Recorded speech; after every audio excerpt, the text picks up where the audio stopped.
¿Cómo andan, chicos? Bueno, en esta clase vamos a terminar de ver conceptos básicos de lo que son los virus y las bacterias. Al mismo tiempo vamos a ver todos los tejidos que componen el cuerpo humano y vamos a hacer una introducción a la anatomía. Empezar a hablar sobre las bacterias. Nosotros decimos que las bacterias son células procariotas. ¿Se acuerdan de la primera clase que les hicimos hacer un cuadro sobre las diferencias entre células procariotas y eucariotas? Bueno, entonces clasificamos a las bacterias como células procariotas. Decimos que son microorganismos infecciosos. ¿Qué quiere decir esto? Que si entran al cuerpo producen alguna serie de reacción infecciosa. Tenemos diferentes tipos de bacterias, o sea, nosotros podemos clasificarlos según la estructura de la bacteria, pero a su vez hay ciertos componentes que son iguales en todas las bacterias. Por ejemplo, decimos que todas las bacterias tienen una pared bacteriana. Por adentro de esa pared bacteriana tenemos una membrana plasmática que rodea un citoplasma. Ese citoplasma es el que contiene las diferentes organelas, como por ejemplo los ribosomas o el ADN que está suelto, porque si nos acordamos de la primera clase, veíamos que en las células procariotas el ADN no tiene una envoltura nuclear, no está dentro de un núcleo, sino que lo encontramos en el citoplasma. Y también podemos decir que tienen prolongaciones que salen de la pared bacteriana, como por ejemplo el flagelo, que es una prolongación única y larga, o el pilis, que son prolongaciones variadas, o sea, varias, perdón, y son más cortitas.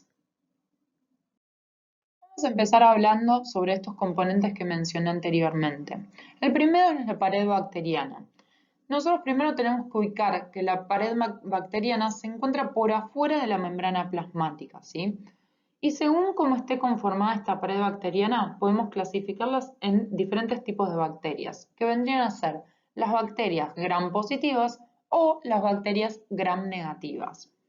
La primera diferencia entre estas dos es que las gram positivas tienen una pared muy ancha y las gram negativas una pared muy delgada. Pero ¿de dónde proviene esta palabra gram? Proviene de una técnica, perdón, de tinción, o sea, de coloración, que se realiza en el laboratorio.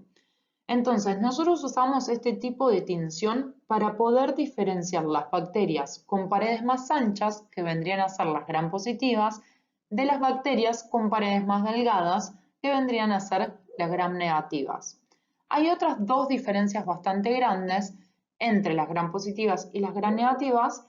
Primero es la cantidad de capas que tienen de muerina y segundo es otra diferencia que las gram positivas tienen un ácido que se llama ácido teicoico y las gram negativas tienen una bicapa lipídica. Volvamos a las cantidades de capas de muerina. Primero, ¿qué es la muerina? La muerina es un peptidoglucano. Eso quiere decir que es un polímero, o sea que tiene muchos azúcares y aminoácidos. Los azúcares, si mal no recordamos, son hidratos de carbono y los aminoácidos son la base de las proteínas. Tanto los hidratos de carbono como las proteínas son macromoléculas o biomoléculas como los vimos en las clases anteriores, ¿sí?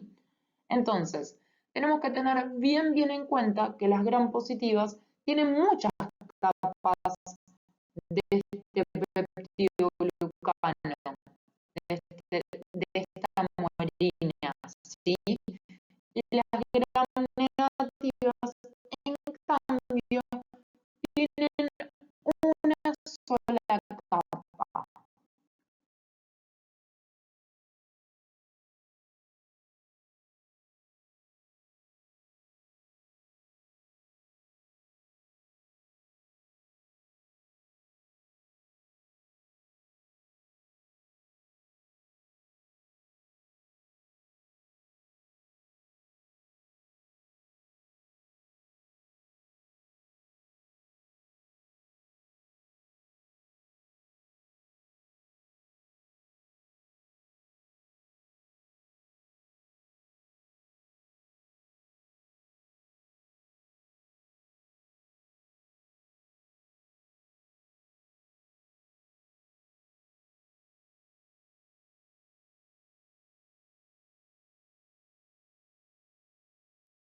Ahora, en la diapositiva anterior marcamos las diferencias entre las bacterias gram negativas y las bacterias gram positivas.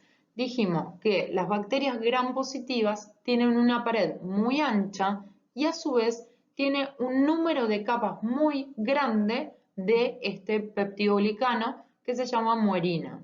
En cambio, las gram negativas, tienen una pared mucho más delgada que las gram positivas y tiene una sola capa de muerina. Miremos las imágenes. En la imagen de la izquierda tenemos desde externo hacia interno, o sea, desde afuera hacia adentro, o sea, desde el flagelo hacia el ADN, diferentes capas, por así decirlo.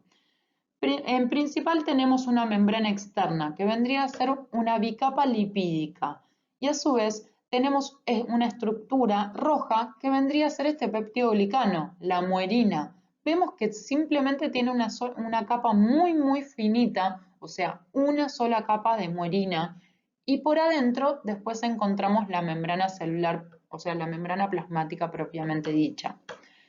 En cambio, en la imagen derecha tenemos una capa muy ancha de esta estructura roja que vendría a ser el peptidoglicano, que sería la muerina, y si vamos hacia más adentro, ahí encontramos la membrana celular. Si ustedes mal no recuerdan, nosotros dijimos que las grandes diferencias recaían sobre la capa de muerina y cómo esta capa de muerina está asociado a otras cosas, como por ejemplo el ácido teicoico y la bicapa lipídica. Entonces, para repasar, las gram negativas tienen una pared mucho más delgada y una capa de muerina, y las gram positivas tienen una capa más ancha y numerosas capas de muerina, que es esta estructura roja que les mencioné. Ahora, por afuera de toda esta pared celular vamos a encontrar otra estructura que se llama cápsula. Nosotros la vamos a llamar cápsula bacteriana. ¿Cómo está conformada esta cápsula bacteriana? Decimos que está conformado por polisacáridos, que son muchos sacáridos, y siempre que vean sacáridos ustedes lo tienen que relacionar con los hidratos de carbono, que es una biomolécula, y proteínas, que también es una biomolécula.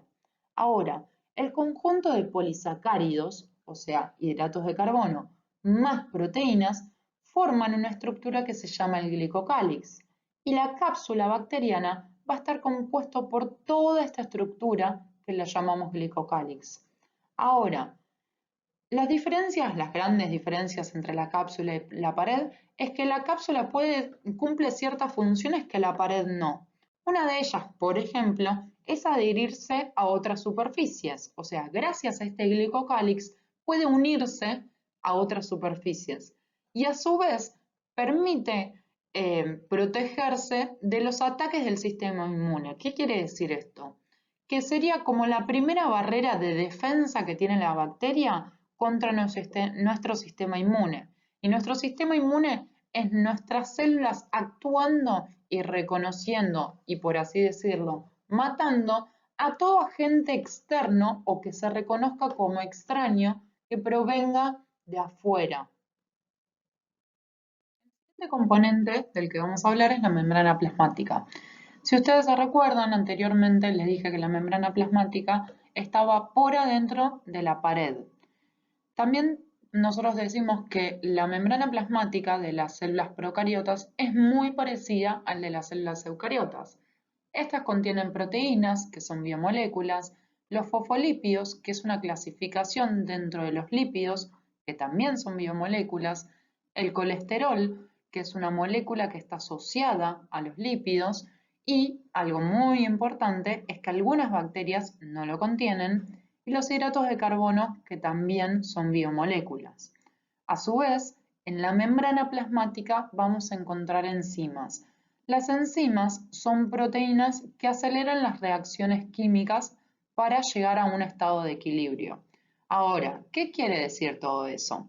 Por ejemplo, yo me quiero hacer un té. Me hago el té y lo quiero tomar rápido, pero el té está muy caliente. Entonces, yo puedo tomar dos opciones, o dejar que el té se enfríe o agarrar una cuchara, revolverlo y acelerar ese proceso de enfriamiento. Entonces, hay ciertas reacciones químicas que pueden realizarse sin la cuchara, o sea que va a enfriarse a la larga.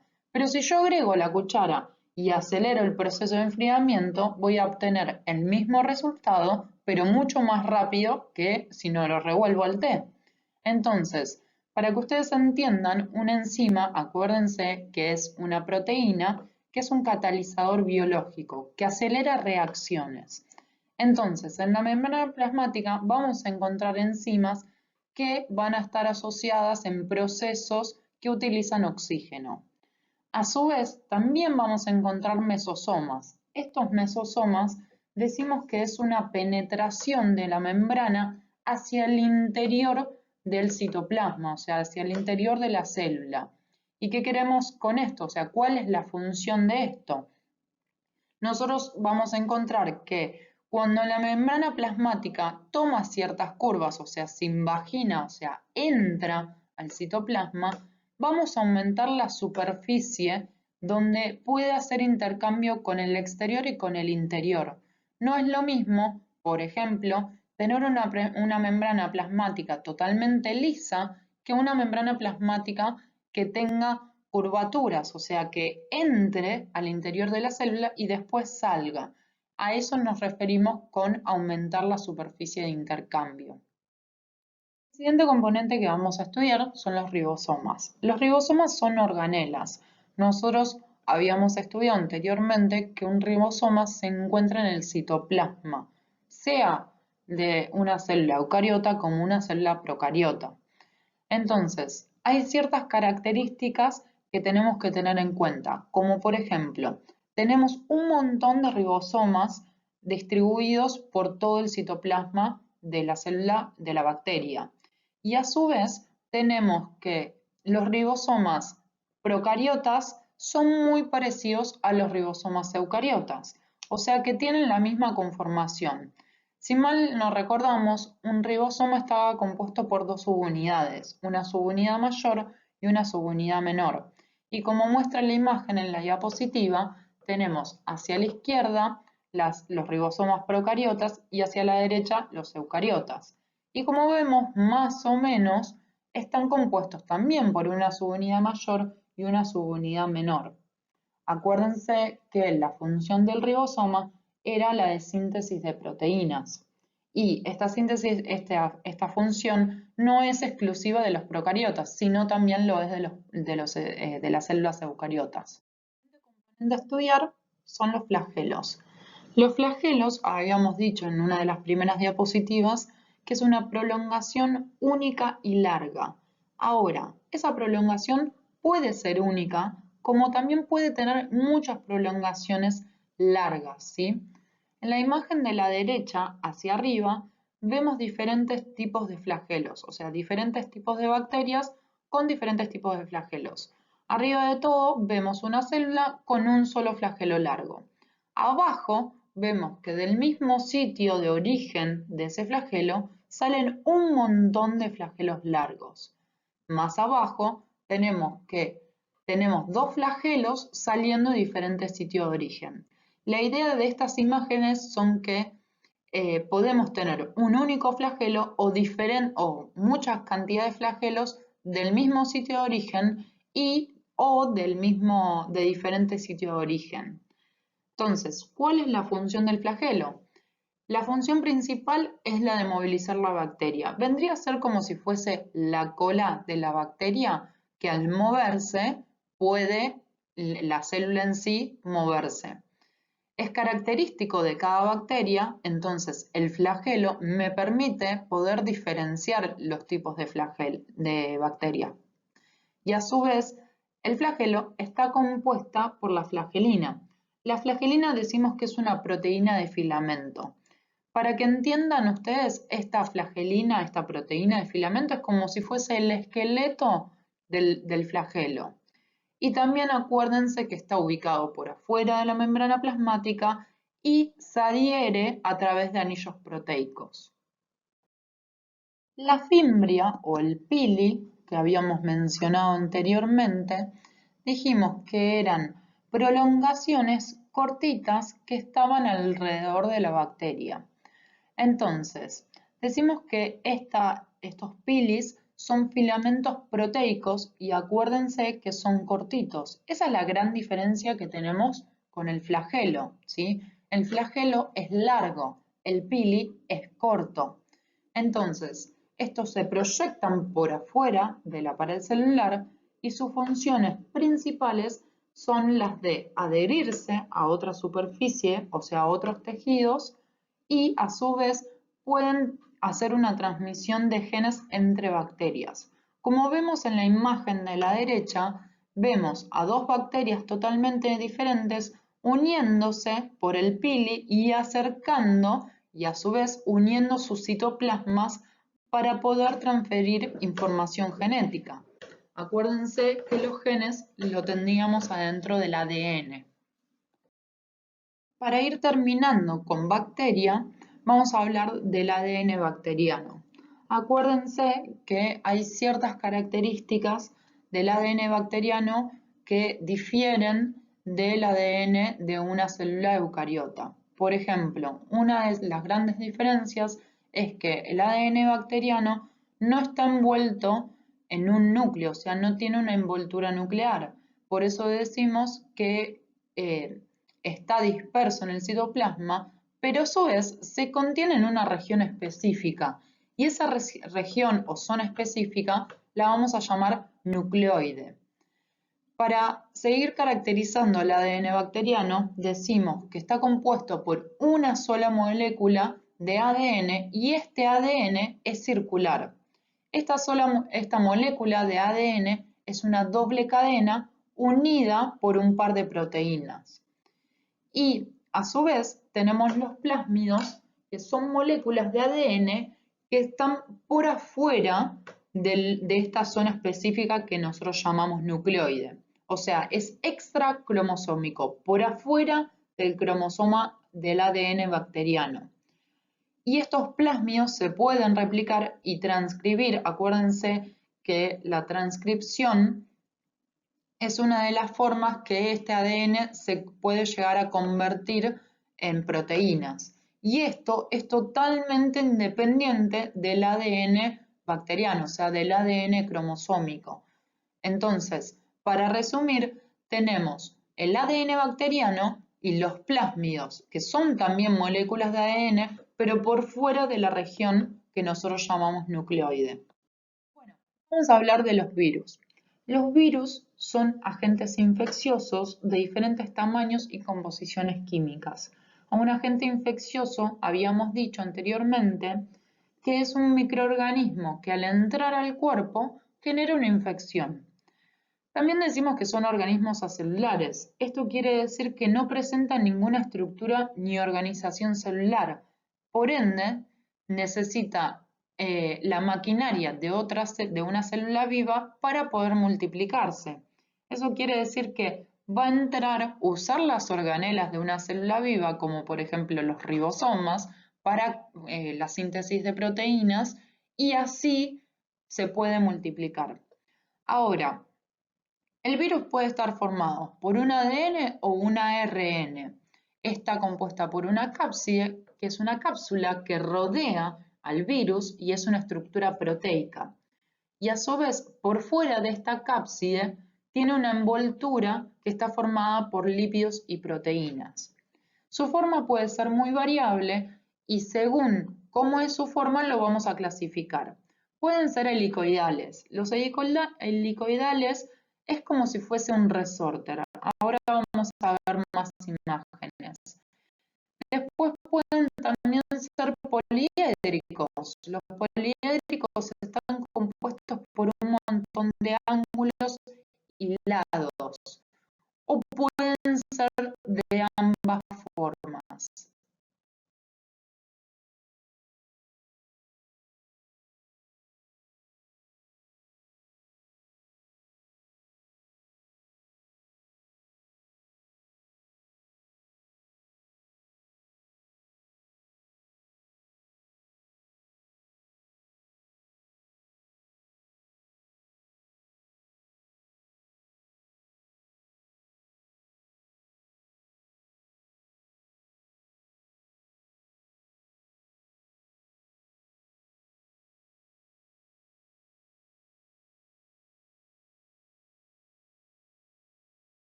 diapositiva podemos ver las formas variables que había dicho en la anterior diapositiva.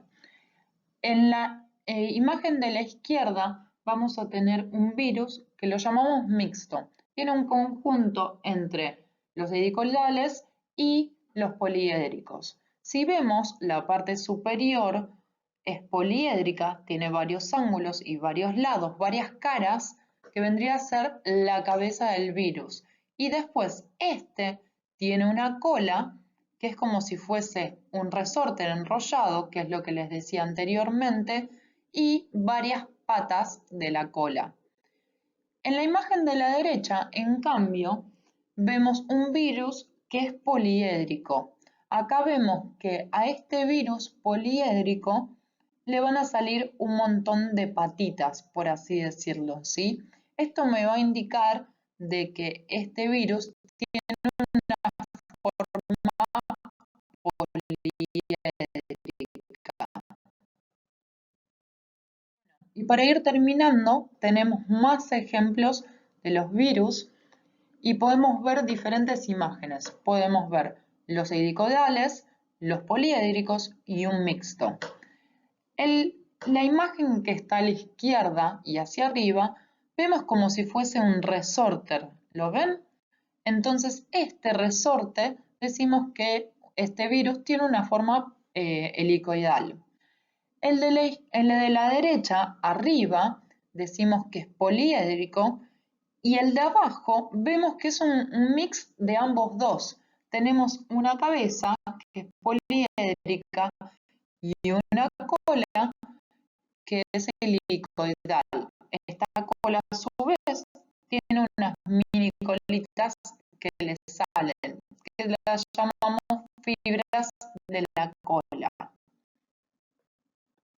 Ahora sí, vayamos con un tema un poquito más interesante. Vamos a hablar un poquito de la organización de los tejidos. Pero para empezar a hablar de los tejidos, primero tenemos que hablar sobre los niveles de organización de la materia. ¿A qué me refiero con esto? Siempre tenemos que entender cómo está compuesto un tejido a partir de las unidades funcionales de este tejido. Por ejemplo, la materia empezamos con la unidad más chiquita que vendría a ser un nivel subatómico, como por ejemplo tenemos a los protones, a los neutrones. Si nosotros hacemos una combinación de los protones, electrones y neutrones, vamos a formar un átomo. Ese vendría a ser un nivel atómico. Este nivel atómico, uno de los ejemplos que podemos poner es el oxígeno, el carbono, el fósforo. Tenemos un montón de ejemplos en la tabla periódica, por ejemplo. Ahora, si nosotros hacemos un conjunto de estos átomos, agarramos un montón de átomos, formamos lo que nosotros llamamos moléculas. Estas moléculas, ejemplos, podrían ser los hidratos de carbono, los lípidos, las proteínas. Ahora, volvemos a hacer lo mismo, agarramos un montón de moléculas y podemos formar células. Las células, el nivel atómico, molecular y celular lo vimos todo el primer parcial. Ahora, un ejemplo de célula, por ejemplo, es una célula eucariota, una célula procariota.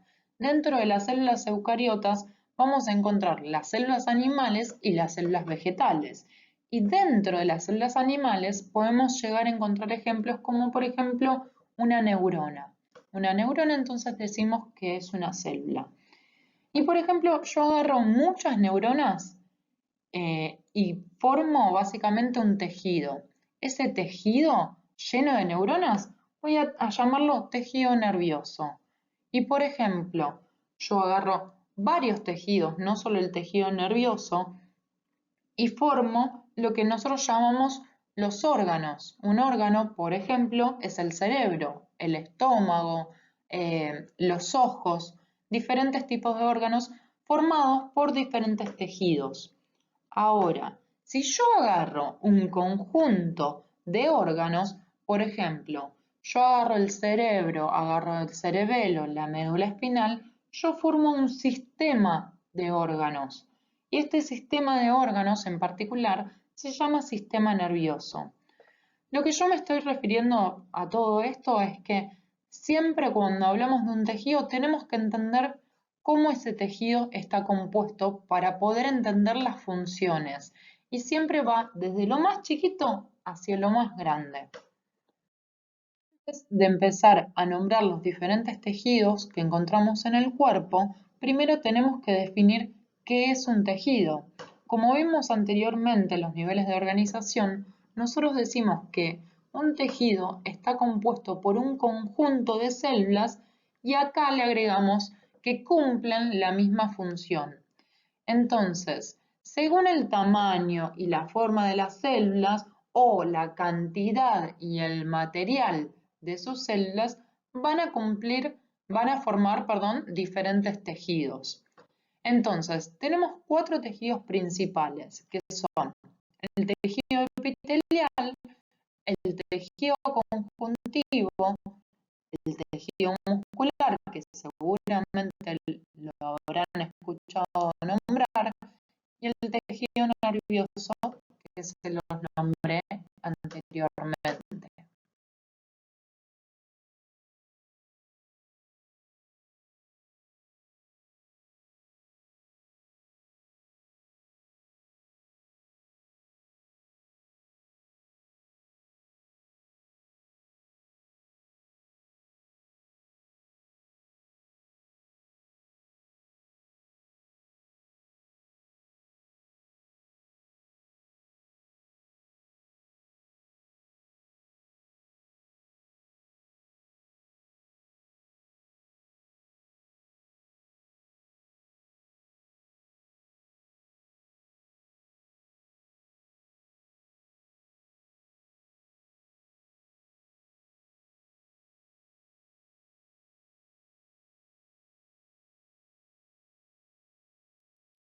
Vamos a hablar del tejido epitelial, que es uno de los tejidos principales. ¿Dónde lo ubicamos? Lo ubicamos cubriendo el cuerpo y tapizando cavidades corporales. Cuando nos referimos a cubrir el cuerpo, nos referimos al tejido que está en contacto con el exterior. Si nosotros nos tocamos el hombro o nos tocamos el brazo, vamos a estar tocando la piel. La capa más externa de la piel se llama epidermis y esta epidermis decimos que es un tejido epitelial. A su vez, cuando decimos que tapiza cavidades, nos referimos a las cavidades que encontramos dentro de nuestro cuerpo, como por ejemplo el estómago. Entonces, la capa de células que está en contacto con la cavidad donde va a estar el bolo alimenticio, ese es un tejido epitelial. Entonces, nosotros tenemos que aprender que hay ciertas características importantes del tejido epitelial, como por ejemplo, las células del tejido epitelial se encuentran muy juntas entre sí. Esto quiere decir, o esto es porque forma una barrera con el exterior. Entonces, al estar tan pegadita una célula con la otra, va a evitar o va a acceder a que ciertas sustancias entren o salgan. Otra de las características importantes es que no tiene vasos sanguíneos. Con vasos sanguíneos nos referimos a arterias o venas, digamos sus ramas. Entonces, el tejido epitelial, según la forma de esas células que lo componen, podemos clasificarlos en células escamosas, que son planas, como vemos en la figura de la izquierda, células cúbicas, que tienen forma de cubo, como vemos en en la imagen del medio, y como células cilíndricas que vemos en la imagen de la derecha. Hay una cuarta clasificación que las llamamos transicionales. Este tejido transicional hay varias formas. Es una mezcla de, por ejemplo, células cilíndricas y células cúbicas.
Bueno, tenemos que tener en cuenta también que aparte de la forma de la célula que compone ese tejido, lo podemos clasificar según cuántas capas tenga ese tejido. Si tiene una sola capa de células con la misma forma, decimos que es un tejido simple. En cambio, si tiene muchas capas de células con la misma forma, decimos que es un tejido estratificado. Acá tenemos una imagen donde podemos ver las diferentes formas, sea la forma de la célula y sea que tenga una capa o más capas.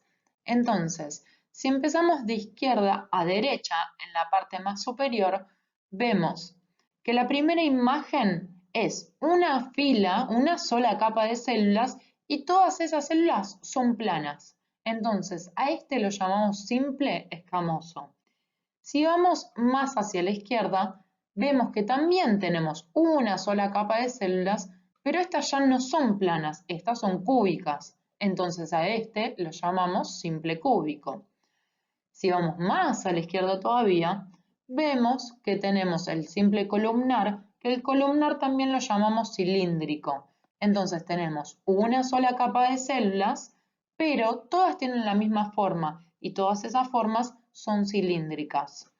Si vamos de vuelta hacia la izquierda, pero en la parte más inferior, vemos que acá no hay una sola capa de células, que hay más capas de células, pero a su vez las células del inferior son iguales y si voy subiendo capa por capa, tienen la misma forma relativamente. Yo estoy viendo que desde lo más inferior hacia lo más superior va cambiando su forma.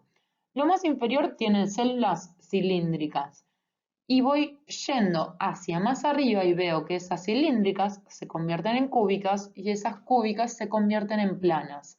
A este tipo de, de tejido lo llamamos estratificado escamoso, ¿sí? ¿Por qué escamoso? Aunque tengamos diferentes. Porque las células que están más por afuera, o sea, las que están en contacto con las cavidades, son escamosas, o sea que son planas.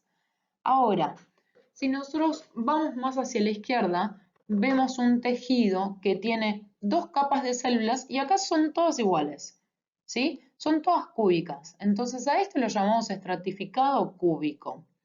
Si vamos más hacia la izquierda, vemos que estas tienen varias capas. En este tipo de tejido, perdón, no tenemos las capas como veíamos en los tejidos anteriores, por eso lo llamamos pseudoestratificado, pero a su vez tenemos células en diferentes niveles, por eso es estratificado y no es simple.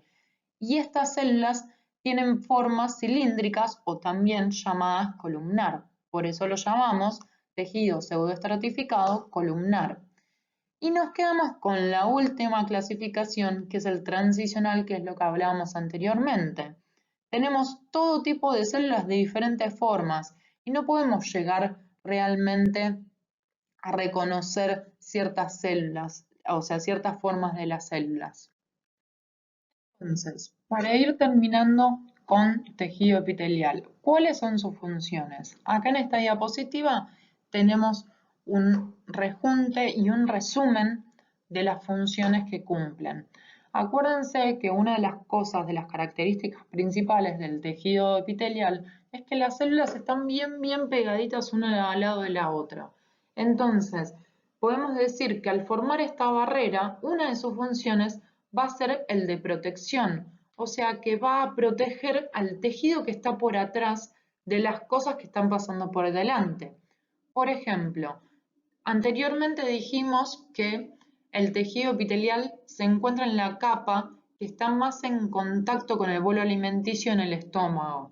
Entonces, si yo ingiero algo que no está muy bueno para mi cuerpo, que otros tejidos no se la van a bancar, el tejido epitelial es el que protege al resto de los tejidos ante esas sustancias o ese alimento que nosotros ingerimos.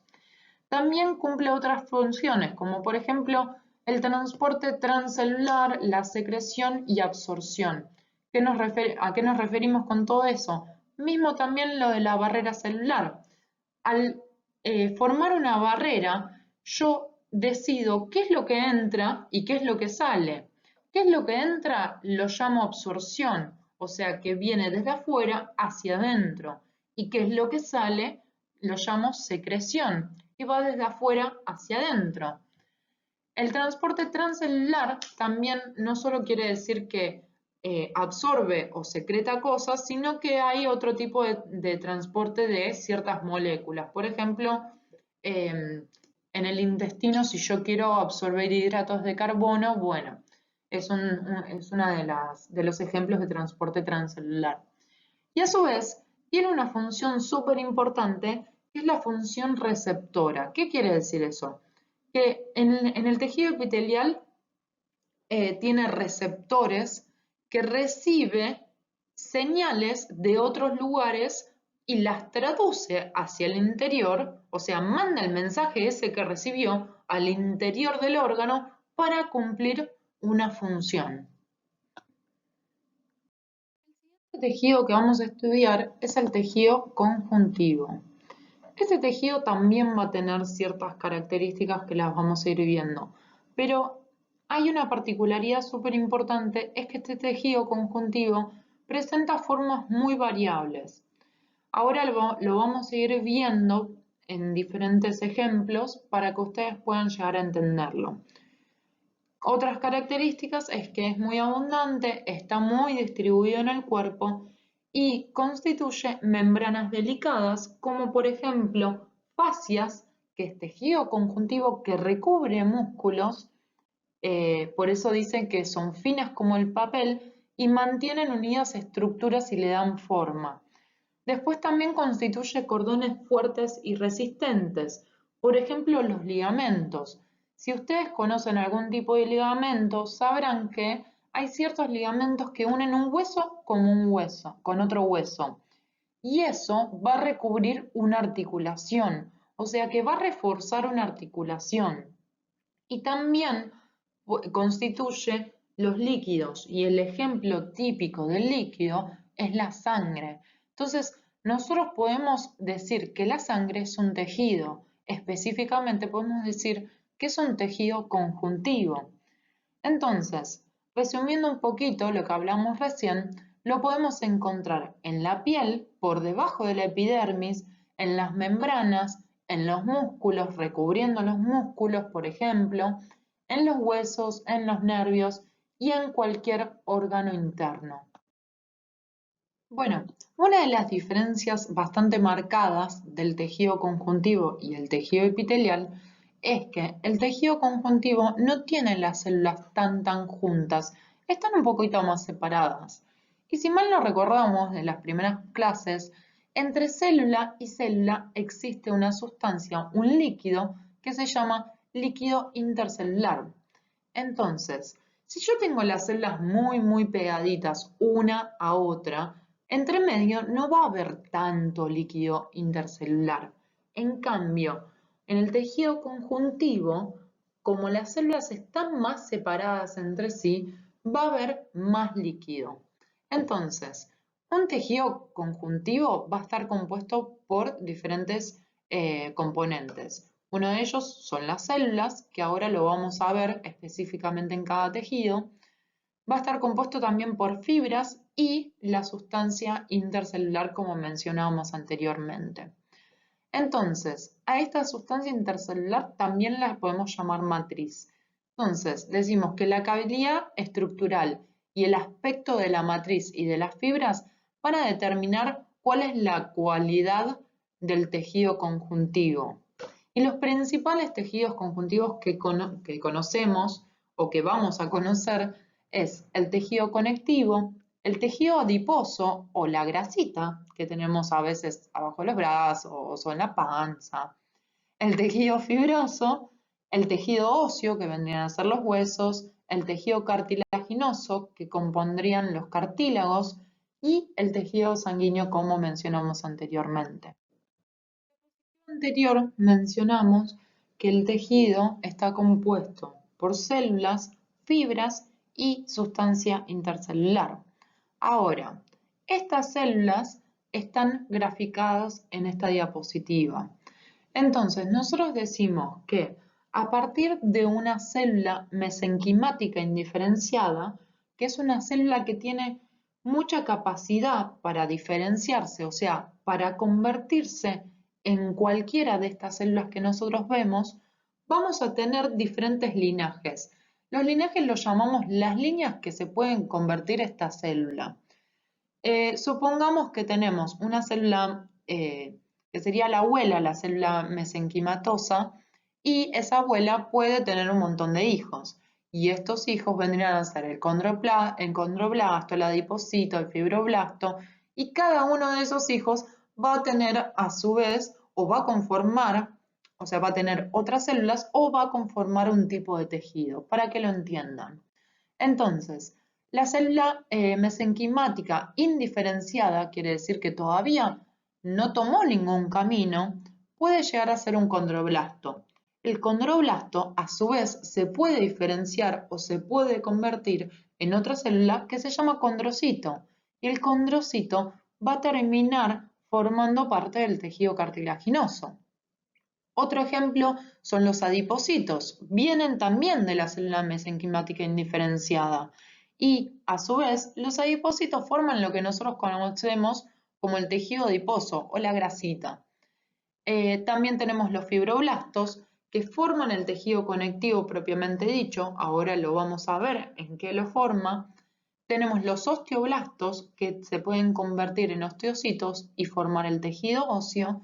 Y después tenemos algo que es bastante importante, que es la célula madre hemopoyética, que proviene también de la célula mesenquimática, y esta célula madre hemopoyética se puede diferenciar en todas las células que componen la sangre, como por ejemplo los linfocitos, células plasmáticas, cebadas, monocitos, los eritrocitos que los conocemos como glóbulos rojos, y después tenemos la serie blanca, o sea, los glóbulos blancos, que tenemos los neutrófilos, eosinófilos y basófilos.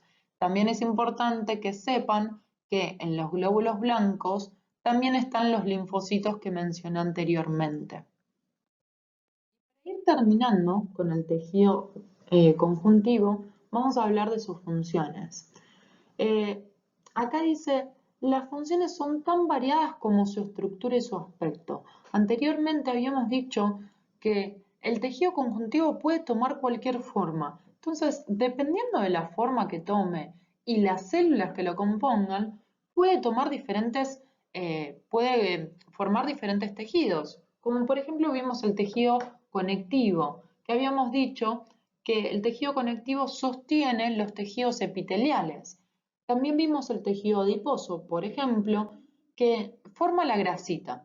Esa grasita nosotros decimos, bueno, qué garrón que esté en nuestro cuerpo, pero a su vez tiene una función importante, que es la función de reserva energética. Ahí es donde el cuerpo va a reservar energía, ¿sí? Entonces, una de las formas, ustedes dicen, bueno, ¿reserva de energía de qué?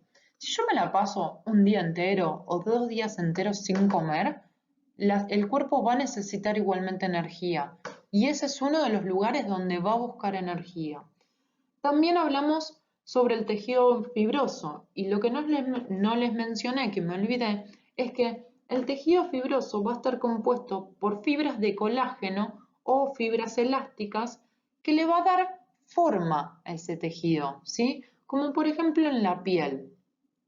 También tenemos el tejido óseo, que hablamos de los condrocitos y de los condroblastos, que van a formar el hueso en sí, el cartilaginoso, que van a formar los cartílagos, y el sanguíneo, que es una de las formas que tiene el tejido conjuntivo, en forma líquida. Ahora, como dije, sus funciones van a depender muchísimo, pero si nosotros agarramos todos estos tejidos y buscamos funciones en común, vamos a encontrar que tienen funciones de sostén, de relleno o amortiguación, de defensa y de nutrición. Ahora, ¿cómo se dan estas funciones? Dijimos que una de sus funciones es la de sostén.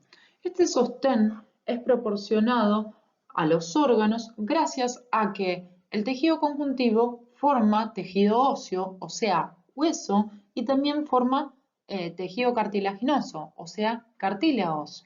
A su vez, la nutrición es porque este tejido tiene vasos sanguíneos, a diferencia del tejido epitelial que no tiene. Entonces, una de las grandes funciones de nutrición va a ser al tejido epitelial. No quiere decir que sea el único, pero este va a necesitar irrigación. Acuérdense que todos los tejidos vivos necesitan una irrigación. La función de relleno va a ser porque va a unir estructuras vecinas y la de defensa se va a dar, como hablamos anteriormente, porque puede dar células de la inmunidad, o sea, células, glóbulos blancos que participan en la defensa del cuerpo contra microorganismos como las bacterias y los virus que hablamos al principio de la clase. Con los otros tejidos principales. El tejido muscular es un tejido compuesto por células especializadas para producir un movimiento. Nosotros el tejido muscular lo encontramos como los músculos, los conocemos como los músculos, ¿sí? Hay que saber que este tejido muscular contiene células que tienen un grado muy grande de contractibilidad. ¿Qué quiere decir eso? Que se pueden contraer fácilmente, a diferencia de otras células que no se contraen, por ejemplo. Las estructuras celulares del tejido muscular van a estar compuestos por un sarcolema, que vendría a ser como la membrana plasmática, un sarcoplasma, que es el citoplasma de cualquier otra célula, un retículo sarcoplasmático, que es el lugar donde se almacena calcio. Es muy parecido a los retículos endoplasmáticos que habíamos estudiado anteriormente. La diferencia es que los retículos endoplasmáticos no almacenan calcio, pero el retículo sarcoplásmico sí almacena calcio. Después tenemos los sarcosomas, que vendrían a ser las mitocondrias, pero del tejido muscular, y las miofibrillas, que son las unidades que van a ayudar a que estas células se puedan contraer. Entonces, ¿cómo es este proceso de contracción muscular? Vamos a ver que ante la llegada de una molécula que estimule a la fibra, o sea, que estimule a la célula, va a generar que el calcio que estaba almacenado dentro de este retículo sarcoplásmico va a liberarse, va a salir para afuera de este lugar. Entonces, una vez que es liberado, este se va a unir a unas fibras de actina. En el recuadro, el de la derecha, perdón, que es negro, vamos a ver que estas fibras de actina van a estar en color fucsia. Entonces, cuando llega el calcio liberado, se va a unir a estas fibras fucsia y va a provocar un cambio en ellas. Se van de alguna manera a rotar, ¿sí? Cuando se rotan, va a hacer que estas fibras fucsia, que se llaman fibras de actina, se unan con las fibras que las vemos entre medio, que son las fibras rojas. Estas fibras rojas les vamos a poner el nombre de miosina. Entonces, gracias a este cambio que tiene la actina y cómo va a interactuar con esta miosina, va a provocar la contracción de la fibra muscular. Para que sepan un poquito, la miosina y la actina son proteínas en la célula muscular que tiene forma de miofibrilla, que sería como una fibrilla chiquitita.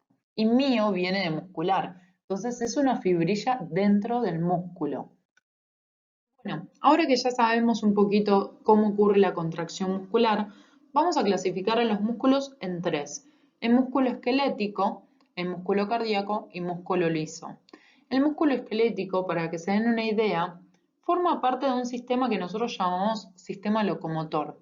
El sistema locomotor son los músculos que están agarrados, o sea, insertados en un hueso y me permiten generar un movimiento. Por ejemplo, me permiten caminar, me permiten correr, me permiten saltar.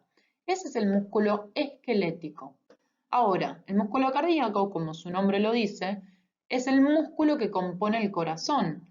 Más adelante vamos a ir viendo más detallado el ciclo cardíaco y cómo está compuesto el corazón, y vamos a ver que su función principal es la de bombear sangre. Recibe sangre y bombea sangre, pero para bombear sangre necesita tener músculo que se contraiga y que eyecte la sangre hacia otros lados.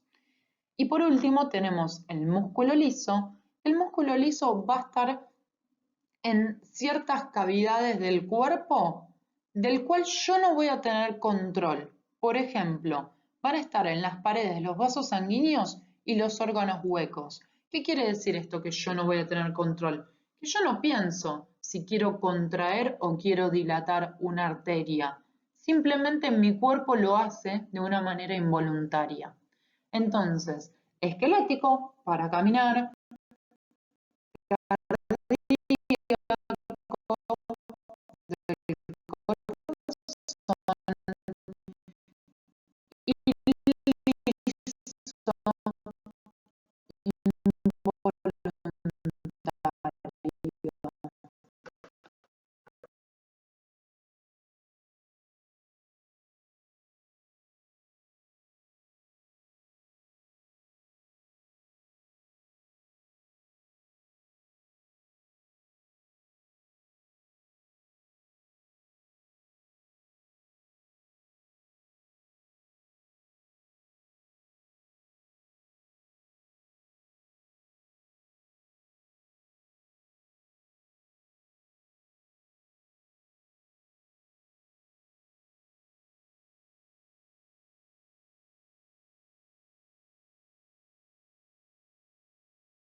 y el último tejido principal que habíamos descrito anteriormente es el tejido nervioso.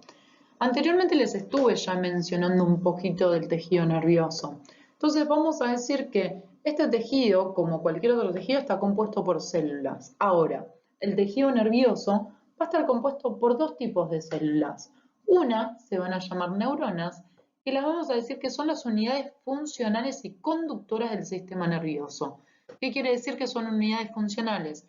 Que si yo saco esa célula de ese tejido, no va a cumplir ningún propósito, ¿sí? A su vez, podemos decir que las neuronas cumplen la función de transmitir información de una neurona a otra neurona para cumplir una función, ¿sí? Después tenemos, el otro tipo de células que tenemos son células de la glía, que estas células de la glía también son muy importantes, porque si yo saco las células de la glía del tejido nervioso, el tejido nervioso tampoco va a cumplir ninguna función. Estas células de la glía están especializadas en la conexión y el soporte. ¿Qué quiere decir esto? Que van a ayudar a las neuronas a conducir esa información de célula a otra célula y a su vez le van a formar como un soporte, las van a aguantar, por así decirlo. Por eso les digo, una sin la otra no cumplen una función. Y hablemos un poquito de cómo están conformados las neuronas. En este dibujo nosotros vemos una neurona con sus diferentes porciones. En el medio, acá vemos un circulito verde. Ese circulito verde representa el núcleo de la neurona. Entonces, todo lo que está alrededor de ese núcleo va a formar el cuerpo celular. En el caso del tejido nervioso, este cuerpo celular también lo vamos a llamar soma. Este soma tiene prolongaciones cortitas pegadas a este cuerpo que se van a llamar dendritas. Y a su vez, del cuerpo celular, o sea, del soma, va a haber una prolongación larga que se va a llamar axón. ¿Sí? Este axón va a estar recubierto por esta estructura amarilla que se llama vaina de mielina. Entonces, si nosotros buscamos, por ejemplo, a los somas, o sea, los cuerpos celulares, en el sistema nervioso periférico, lo vamos a encontrar en forma de ganglio, o sea, lo vamos a llamar ganglio. En cambio, si estos somas los encontramos en el sistema nervioso central, lo vamos a encontrar en forma de núcleo.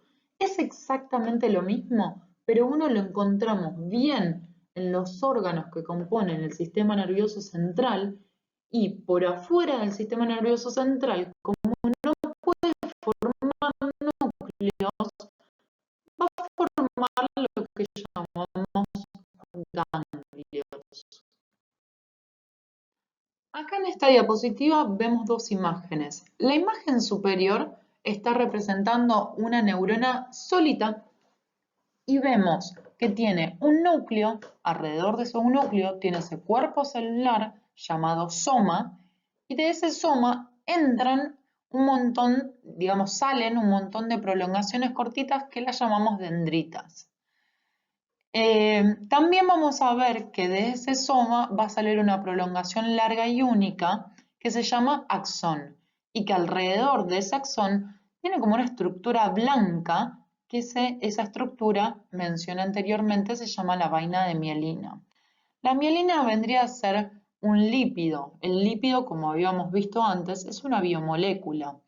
Es como si fuese una grasa que envuelve este axón y lo que hace es impedir que esa información que se va a transmitir desde las dendritas hacia el axón y del axón a otra neurona se pierda en el camino. Entonces, en la imagen de abajo estamos viendo la conexión de una neurona con otra neurona. Como vemos, tenemos la neurona de arriba, que es en color turquesa, que tenemos la información que vienen de las dendritas, van al cuerpo, o sea, al soma neuronal, de ese soma neuronal van hacia el axón y del axón van a la neurona violeta. Una cosa que les quiero mencionar que es bastante importante es que la transmisión de información desde una neurona, específicamente desde el axón de una neurona hacia la otra neurona se llama sinapsis. Ahora, las neuronas las podemos clasificar según la cantidad de prolongaciones que tengan. Si nosotros vemos esta diapositiva, en los dibujos de la parte de más arriba, vemos 3 neuronas donde le salen un montón de prolongaciones por todos lados. A estas neuronas las vamos a llamar neuronas multipolares. Ahora, en los dibujos de más abajo y de la izquierda, vamos a ver 2 neuronas que salen 2 prolongaciones nomás. Entonces, a estas neuronas las vamos a llamar neuronas bipolares. Y los dibujos de la derecha, en la parte más superior, tenemos un cuerpo que de donde de ese cuerpo sale una sola prolongación y después se divide en dos. Entonces, a esa neurona la llamamos neurona unipolar. La neurona que está abajo, que dice anaxónica, quiere decir que es una neurona que no tiene un axón, que su función no es la de transmitir un mensaje, sino que esta neurona anaxónica va a estar entre 2 neuronas y va a compartir el mensaje. O sea que el mensaje va a ir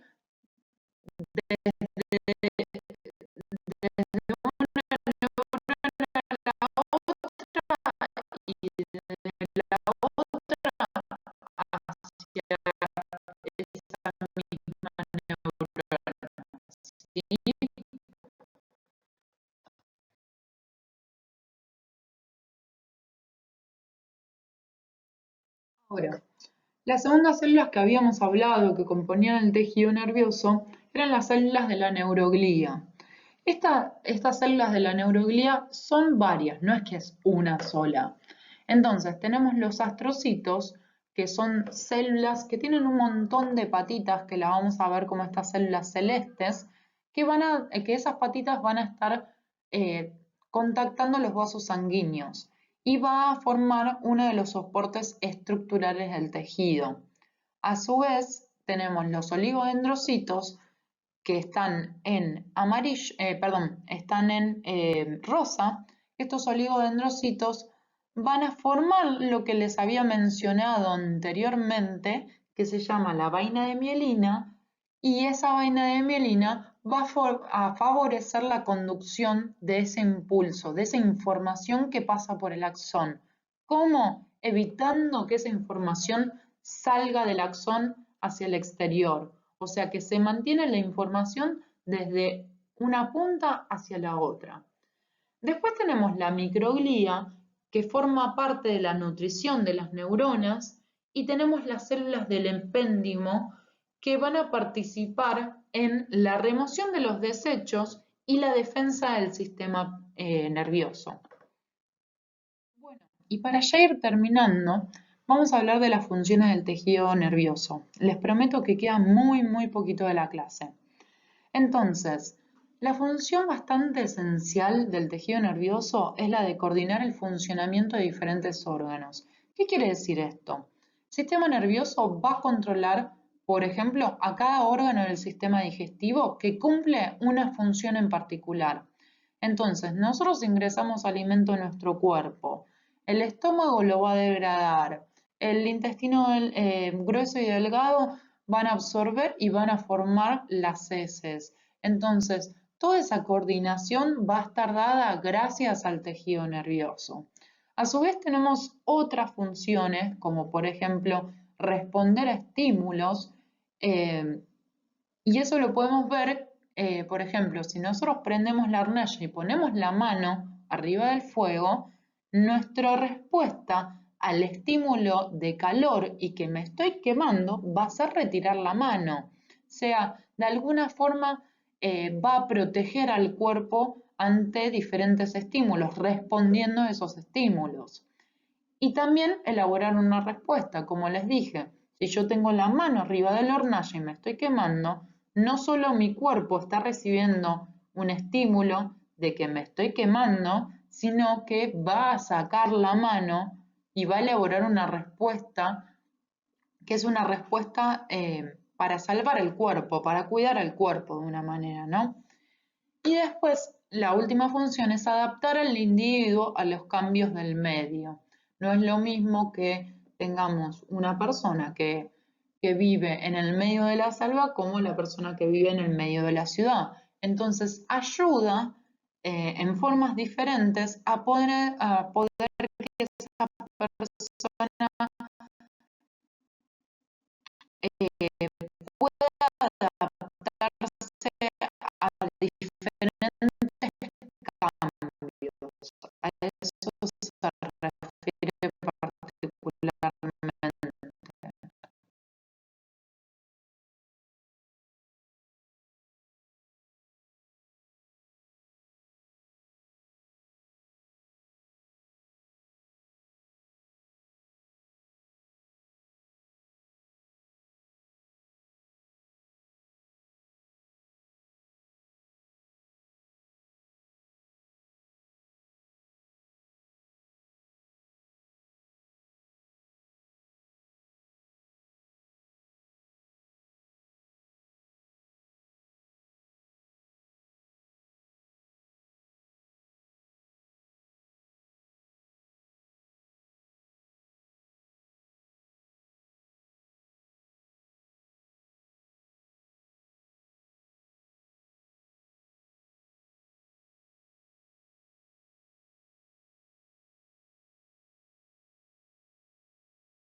Bueno, para terminar el último tema vamos a hablar un poquito sobre una introducción a la anatomía.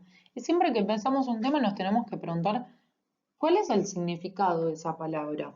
Entonces, nosotros tenemos que saber que la anatomía se va a dedicar al estudio de estructuras macroscópicas del cuerpo, o sea, de estructuras bien grandes y visibles que nosotros podemos ver en un cuerpo.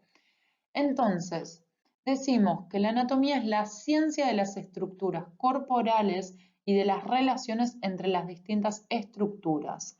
Hay un concepto que estaría bueno que ustedes lo sepan, que es el concepto de disecar. Disecar quiere decir, como dice ahí, cortar delicadamente las estructuras del cuerpo para poder estudiar sus relaciones. Entonces, la anatomía surgió a partir del estudio de seres que no están vivos, o sea, de seres muertos. Entonces, para poder conservar ciertos órganos o ciertas estructuras, se tuvo que empezar a disecar, se tuvo que cortar muy despacito para saber qué había atrás de eso, ¿sí? Entonces, un concepto bastante grande que también tienen que saber es la diferencia entre la anatomía y la fisiología. La anatomía se dedica a estudiar las estructuras que vemos a simple vista, ¿sí? Y las relaciones que tienen esas estructuras entre sí.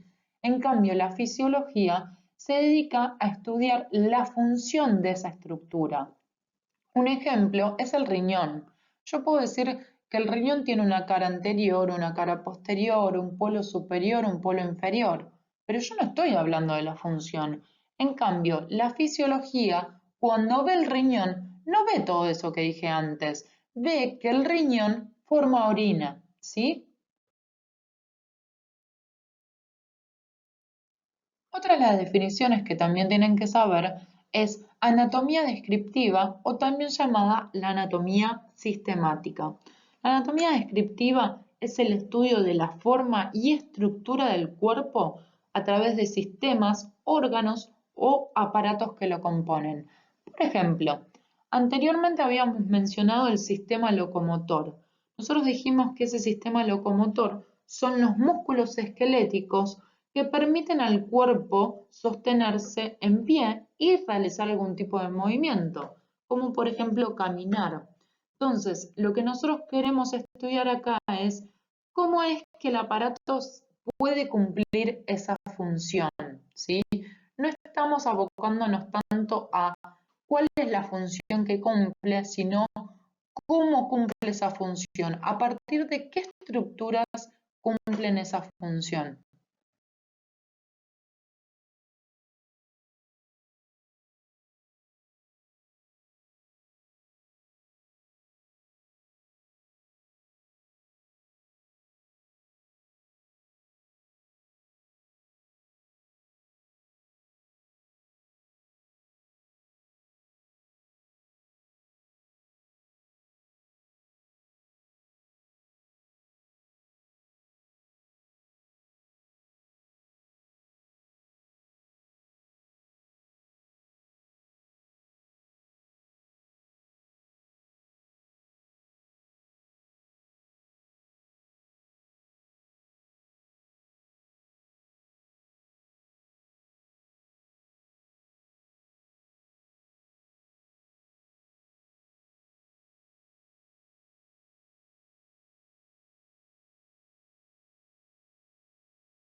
Ahora, la anatomía topográfica estudia más las estructuras corporales según una zona o región en particular, ¿sí? Entonces, lo que hace es estudiar, agarrar una zona y estudiar lo que está alrededor y lo que está dentro de esa zona.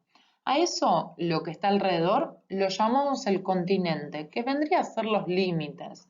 En cambio, lo que está dentro de esa zona, lo llamamos el contenido. Acá en esta imagen nosotros estamos viendo el continente y el contenido de un sector que llamamos hueco popliteo. Entonces, este hueco popliteo tiene los límites que vendrían a ser el continente, que son músculos. Y entre medio de esos músculos yo voy a ver que el contenido es una arteria, una vena y dos nervios.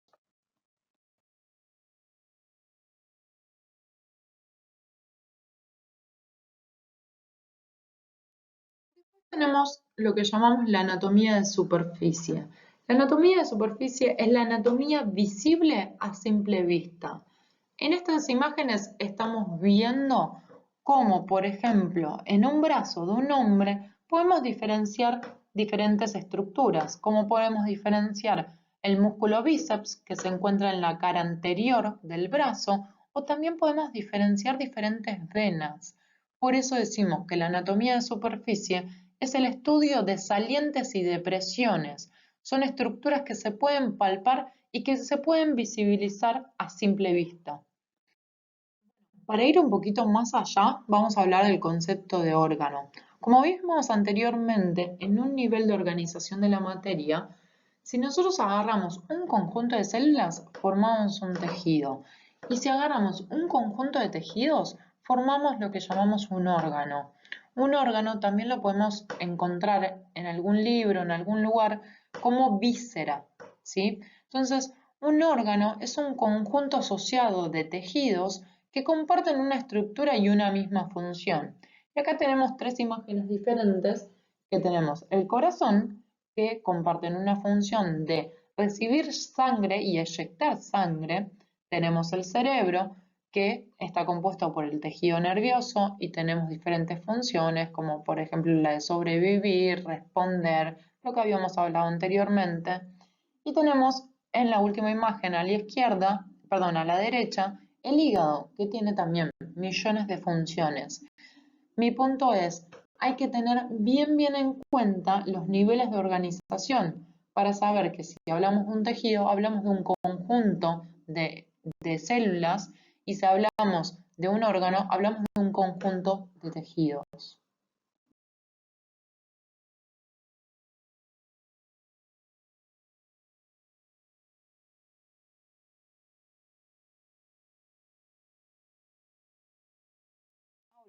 Si damos un paso más arriba todavía, el concepto de sistema es muy parecido a lo que veníamos hablando. Si yo agarro un conjunto de órganos que más o menos estén relacionados y tengan un fin o un propósito en común, vamos a estar hablando de un sistema. Por ejemplo, podemos hablar del sistema cardiovascular, que lo que hace en conjunto con el corazón, las arterias y las venas es mandar sangre a través de las venas al corazón para que esa sangre pueda ser eyectada a los pulmones o al cuerpo para irrigar a todos los tejidos. También tenemos el sistema digestivo, por ejemplo, que la idea es comer, arrancar la energía de la comida, absorberla para nuestro cuerpo y desechar lo que a nosotros no nos sirve. Bueno, la osteología es el estudio que se ocupa de los huesos. Para que nosotros podamos relacionar un poquito las palabras, nosotros nos tenemos que acordar que cuando vimos tejido conjuntivo, uno de los tejidos que formaba, una de las células de las cuales se podía derivar uno de los linajes, era a la formación del tejido óseo. Y si mal no se acuerdan, el tejido óseo estaba compuesto por células que se llamaban osteoblastos y osteocitos. Estos osteo, ese prefijo de osteo, viene básicamente de hueso.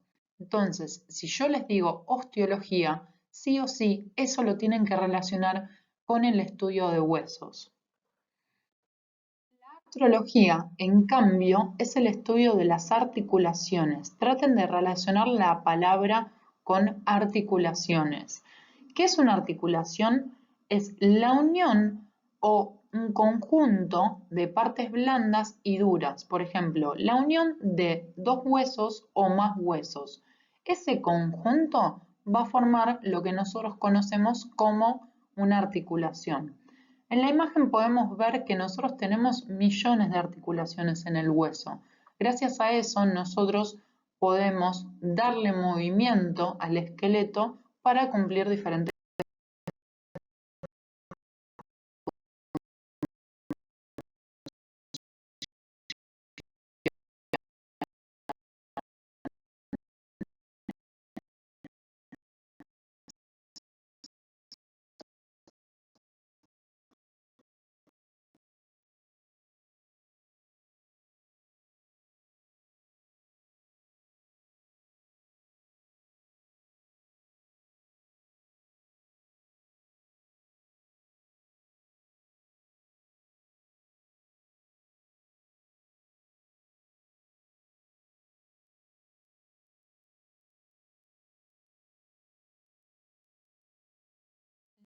angiología, en cambio, es el estudio de los músculos y del tejido muscular. En este caso, también podemos relacionar la palabra miología, mio, con músculos.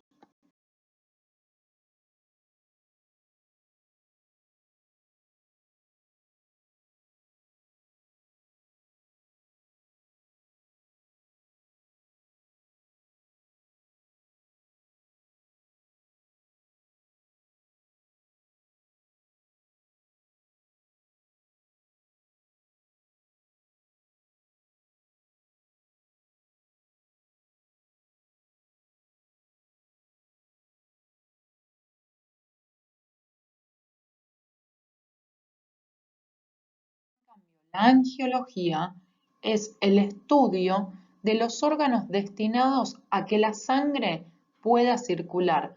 También esto conlleva a la circulación de la linfa.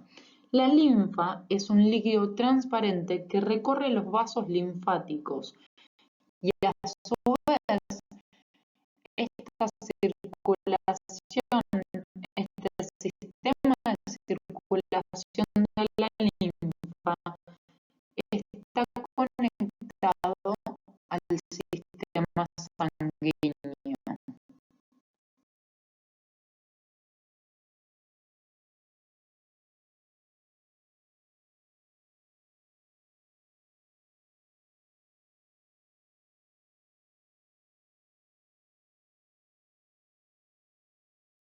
Entonces, cada vez que nosotros empezamos a estudiar la anatomía, tenemos que estudiar algo que es muy importante, que es la posición anatómica. La posición anatómica es una posición de referencia para poder describir el lugar o dirección de las diferentes estructuras del cuerpo. Y esto está establecido en la nomenclatura anatómica oficial. ¿Qué quiere decir esto? Que yo me pueda referir a tal sector del cuerpo y que otra persona del otro lado del mundo, o bueno, del otro lado de Argentina, pueda reconocer esa zona sin tener que explicar detalladamente. Entonces, la posición anatómica tiene ciertas características. Como menciona en el PowerPoint, dice, el cuerpo tiene que estar en bipedestación. ¿Qué quiere decir esto? Que el cuerpo tiene que estar de pie, tiene que estar parado. La cabeza y la mirada tienen que ser dirigidos hacia el horizonte, o sea, en una línea horizontal hacia adelante. Los brazos tienen que estar a los costados del cuerpo con una leve separación del tronco. Las palmas de las manos tienen que mirar hacia anterior, o sea, hacia adelante, y los dedos también tienen que tener una leve separación. Y los miembros inferiores tienen que estar juntos, también con una leve separación entre ambos pies, y tienen que estar, los dedos del pie, perdón, tienen que estar dirigidos hacia anterior, o sea, hacia la parte de adelante.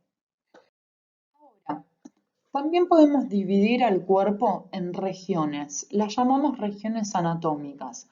Como el dibujo muestra, nosotros la vamos a dividir en la cabeza, el cuello que une la cabeza con el tronco. A su vez, el tronco está dividido en tres partes, en el tórax superior, el abdomen y la pelvis inferior.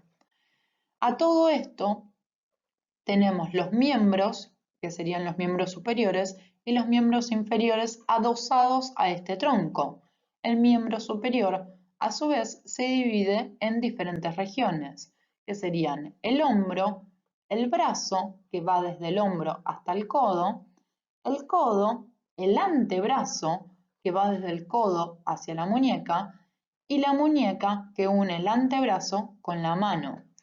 El miembro inferior también está dividido en regiones, que vendría a ser la región glútea, que vendría a ser la parte posterior de la pelvis, el muslo, que va desde la cadera, que uniría el miembro inferior con la pelvis, hasta la rodilla, la pierna, que vendría a ser la región desde la rodilla hasta el tobillo, y el pie, que está unido a la pierna a través del tobillo.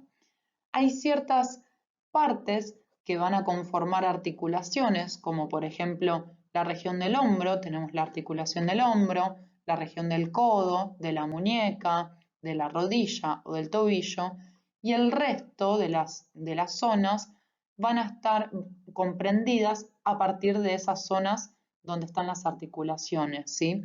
Esto es bastante importante porque nosotros, si nos referimos al antebrazo, nos estamos refiriendo a la región que queda comprendida entre el codo y la muñeca. No nos estamos refiriendo al brazo o a todo el miembro superior. Lo mismo con las diferentes regiones. Si yo me refiero o me quiero referir al brazo, yo estoy hablando de la región comprendida entre el hombro y el codo, ¿sí? Esto es muy importante que lo tengan en cuenta para el resto de la carrera. Ya estamos casi terminando. Última clasificación con respecto al esqueleto y terminamos la clase. Ahora, nosotros al esqueleto lo vamos a llamar el esqueleto óseo, o sea, a todos los huesos que conforman el cuerpo. Este esqueleto lo podemos dividir en dos esqueletos, el esqueleto axial y el esqueleto apendicular. El esqueleto axial es el esqueleto central, es donde el esqueleto apendicular es adosado a. Ahora, ¿qué es el esqueleto apendicular? El esqueleto apendicular vendría a ser todo lo que está unido al esqueleto central, o sea, al esqueleto axial. Y en la imagen tenemos bastante identificado todo lo que es el esqueleto axial, que está bastante pintado en blanco, y todo lo que es el esqueleto apendicular, que está pintado en amarillo. Como nosotros podemos reconocer, todo el esqueleto axial está conformado por toda la columna vertebral, todas las costillas, el esternón, que es un hueso central, y el cráneo con la mandíbula. Ahora, el esqueleto apendicular es todo lo que dijimos que se adosa, como que se une a ese cuerpo central, y vendría a estar conformado por el miembro superior y el miembro inferior. Bueno, y acá tenemos una imagen donde se diferencia bien lo que habíamos visto en la diapositiva anterior, cómo está conformado el esqueleto axial y cómo está conformado el esqueleto apendicular. Como les dije anteriormente, el esqueleto axial está conformado por el cráneo, columna vertebral, los huesos que conforman el tórax, como el esternón y las costillas. En cambio, el esqueleto apendicular está formado por lo que llamamos la cintura escapular, que tenemos la clavícula, que es súper palpable, la escápula, que también es palpable, que en esta imagen no la podemos ver bien, lo vemos bien en una imagen posterior, los miembros superiores, que están conformados por el hueso del brazo, que es el húmero, los huesos del antebrazo, que es el radio y el cúbito, y los huesos de la mano, que son los huesos carpianos, metacarpianos y las falanges. Si nos referimos al miembro inferior, vamos a tener la cintura pélvica formado por los coxales, que son esos dos huesos bastante grandes que están alrededor de la columna vertebral, en la parte más inferior, o sea, a nivel de la pelvis. Después tenemos el fémur, que se encuentra en la región del muslo. Tenemos el peroné y la tibia, que se encuentran en la región de la pierna. Y a nivel del pie, en la región del pie, tenemos los tarsianos, los metatarsianos y las falanges. Chicos, y con esto terminamos la clase de hoy. Cualquier duda o consulta que ustedes tengan, cualquiera de las profes del equipo de biología, estamos disponibles para lo que ustedes necesiten. Es una clase larga, así que espero que les haya servido mucho y cualquier cosa